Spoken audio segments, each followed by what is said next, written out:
So I sat down with Celtics star Jayson Tatum here inside the NBA bubble. We talked about his expectations for himself, his team during this postseason, but all Jayson really wanted to talk about was his son, Deuce, who he has been away for more than 2 months. Take a look. That is Tatum from deep. There's just nothing you can do. See that shiftiness with the dribble. JT is on fire. That's incredible. One of the things we who sit around on TV and talk about you guys say is, do they have a player who could be the best guy on a championship team? Do they have someone of that high quality? Are you that guy? I strive to be. You know, I know that I'm only 22 and I have so much, you know, to continue to get better at. But I think, you know, one thing that people know about me is that I want to be that guy. I want to be as good as I can be. I want to contribute to winning as much as possible. And we have so much talent on his team, it's ridiculous. But I do, you know, want to maximize my potential.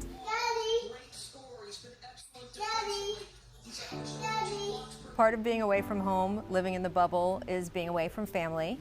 Your son, Deuce, you've shared how you've dealt with being away from him, FaceTimes where you've read bedtime stories with him. You both have the same book, care packages going back and forth. Why is it important to you for people to see you being such an involved father? It just comes natural. Like playing basketball, I naturally just enjoy being a father. You know, we read books every night, and that's our thing before he goes to sleep. So that's the toughest part for me about being here, is just not being with my son. So just trying to stay as connected and keep our routine as much as possible, you know, while I'm away. How old is he now? 2.5. He'll be 3 December 6th. So how do you explain to an almost 3-year-old what this is, that you're going away for this big chunk of time? Does he think you are in an actual physical bubble? That's the hardest part, you know, for I think people with kids around my age. I can't like have a full-blown conversation and be like, Deuce, you know, Daddy's away playing basketball in a bubble and I won't be able to be home for a while. And the toughest part is just his development every week. You know, he's changing, he's getting taller, he's talking more, and I think that's the toughest part, just not being able to see that. We've seen a few different players' kids in the virtual fan section of the scoreboard. I think Deuce was one of the first ones. What does it mean to you when you're in the middle of a basketball game and focusing and everything is going on, but you look up and you see his face? That means the world. That's my inspiration, especially every home game. You know, I always say what's up to him before the game, and you know, when he's sitting with my mom, I can see him during timeouts and during the game. So just adding that part of being kind of normalizing things, being able to see him. My mom has to bribe him with snacks and cookies and ice cream to sit there for at least a quarter or two, just so, you know, Daddy can see him. You're not just here for the basketball. You also want to use this opportunity to spread the word about voting. You're working with an organization that includes Michelle Obama, no slouch there. What message do you want to get out? Yeah, I think, you know, now more than ever, especially what we're going through, I think voting has a direct impact on the change that we want to see, not only, you know, in the White House, but in our local, in the governors, the mayor, local representatives. So just getting that message out there. I think there were like 100 million people that didn't vote in 2016, and just educating ourselves, you know, I think will help shape, you know, the change we want to see. If you were sitting in my seat, how would you describe the Celtics' chances in the postseason this year? I would describe their chances as good as anybody.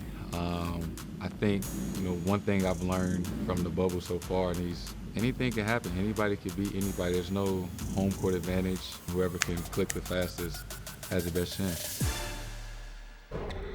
And we have an update, breaking news just moments ago. Literally, Jayson and Deuce have been reunited. That kid went through quarantine for his dad, Richard. That is love. That is something that I know for a fact that my kids would not do. They would not go to quarantine. But I understand exactly his points, man. Like, I have a 3- and a 5-year-old, and my 5-year-old lost his first tooth. And all of a sudden, it's like tooth fairy. And these are moments, they both are starting school, kindergarten and pre-K. So it's like, yo, these are moments that you don't want to miss out on. And so I understand, and I'm happy that he was able to connect.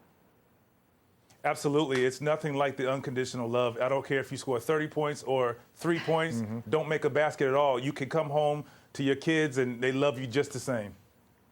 Absolutely. Well, guys, Tatum faces a Heat defense that was successful, right? Containing T.J. Warren from the Pacers and the reigning MVP, Giannis Antetokounmpo, in the first 2 rounds. So, Vince, what are your expectations for what Tatum can do against this Heat defense this series?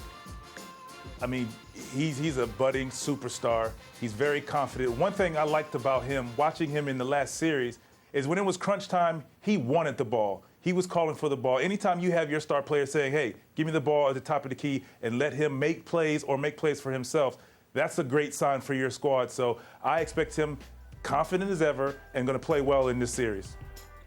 Well, and this is just another opportunity. When you want to be a superstar, you want to prove that you are a superstar. And you have to do it every single day, every single game, especially in the postseason. So for me, what I want to see from Jayson Tatum is just go out there and prove that as great as the Miami Heat defense is, you're going to be the person that can actually get through it, not only create for yourself, but also create for your teammates. Vince, you heard me ask Jayson, go ahead.